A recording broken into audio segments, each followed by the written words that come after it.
Por que esse exercício é interessante? Porque ele te força a pensar em duas soluções diferentes para alcançar o mesmo resultado. Em JavaScript existem várias maneiras de se resolver o mesmo problema e o ponto aqui agora não é avaliar performance, escalabilidade, nada disso. Se você está no início da sua jornada rumo à fluência em JavaScript,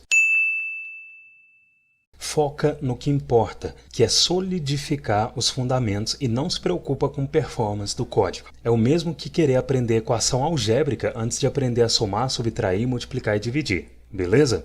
Então, por razões didáticas, a gente só vai focar em resolver o mesmo problema de formas diferentes, entendendo o que a linguagem tem a oferecer. Então, para declarar minha função que vai receber uma string e retornar essa string invertida, já que com a invocação dessa função eu vou obter uma string invertida, eu posso chamar essa função de getReversedString, por exemplo, não posso? Então, const getReversedString recebe uma função com um parâmetro string e eu posso nomear esse parâmetro como string, porque string não é uma palavra-chave reservada da linguagem. E o ponto fundamental das duas resoluções que eu vou mostrar desse exercício é você entender que o fato da função receber uma string por parâmetro não necessariamente significa que eu preciso permanecer trabalhando com uma string dentro da função.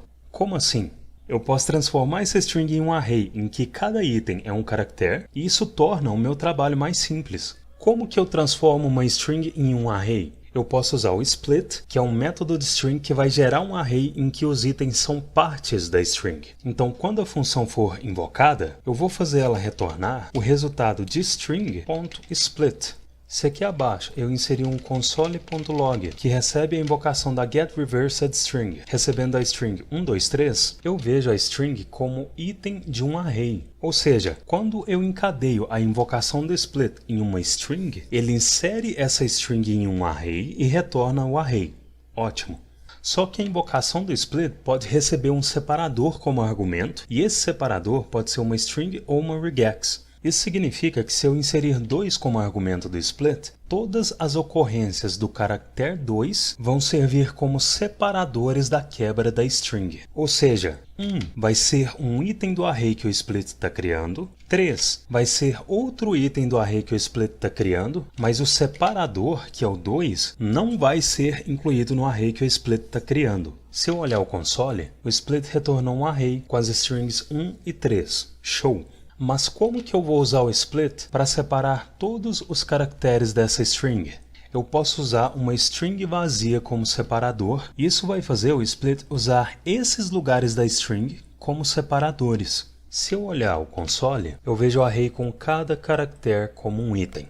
Agora eu preciso inverter esses itens e eu posso fazer isso com o método reverse, que faz exatamente o que o nome dele indica, que é inverter a ordem dos itens de um array. O primeiro item do array se torna o último e o último se torna o primeiro. Então, se eu encadear a invocação do reverse, da esquerda para a direita, essa expressão resulta no array de caracteres e como nesse array eu estou encadeando o reverse, toda essa expressão vai resultar no array com a ordem invertida dos itens, a função vai retornar esse array e no console eu vejo o array invertido. Beleza, agora que eu inverti a ordem dos caracteres, eu preciso transformar esse array em uma string. E para fazer isso, eu posso usar o join, porque ele vai retornar uma nova string com todos os itens do array concatenados e separados por vírgula. E como ao invés de separar os itens por vírgula, eu quero só concatenar esses itens em uma string, eu posso inserir uma string vazia como argumento do join. Então, se eu encadear a invocação do join recebendo uma string vazia, eu vejo a string invertida no console.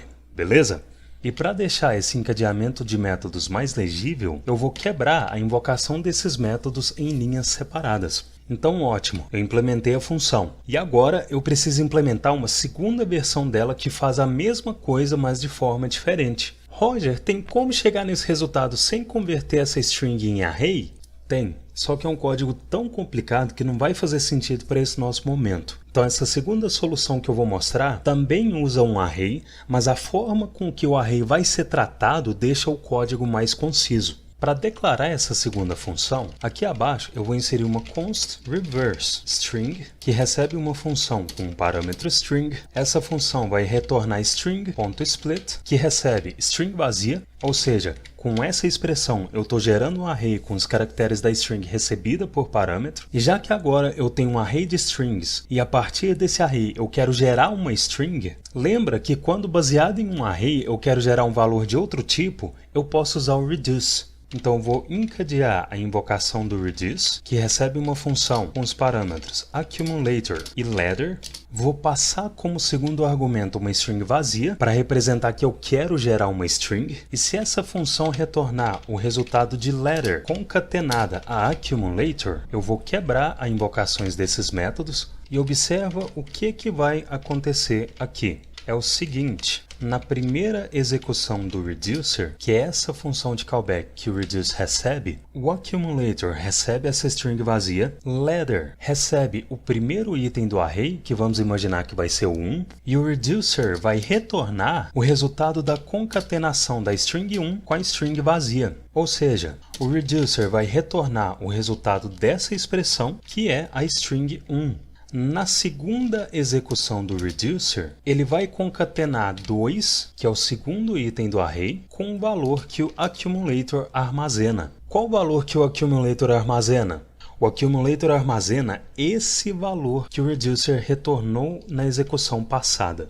Então 2 concatenado a 1 resulta na string 21 e 21 é retornado pelo reducer. Na terceira e última vez que o reducer for executado, por que a terceira execução é a última? Porque o array tem só 3 itens. O reducer vai concatenar 3, que é o terceiro item do array, com o valor que o accumulator armazena, que é esse valor que o reducer retornou na execução passada. Então o reducer vai retornar o resultado dessa concatenação, que é a string 321, e toda essa expressão vai resultar na string 321. Se antes desse comentário eu inserir um console.log que recebe a invocação da reverse string, que recebe 123, 321 é exibido no console. Se eu inserir ABC, a string invertida é exibida. E se eu quiser deixar esse código organizado, eu posso remover esse comentário. Vou deixar as declarações das funções mais próximas uma da outra e vou deixar essas invocações uma abaixo da outra. Beleza? E agora, com o meu código organizado, o resultado continua o mesmo.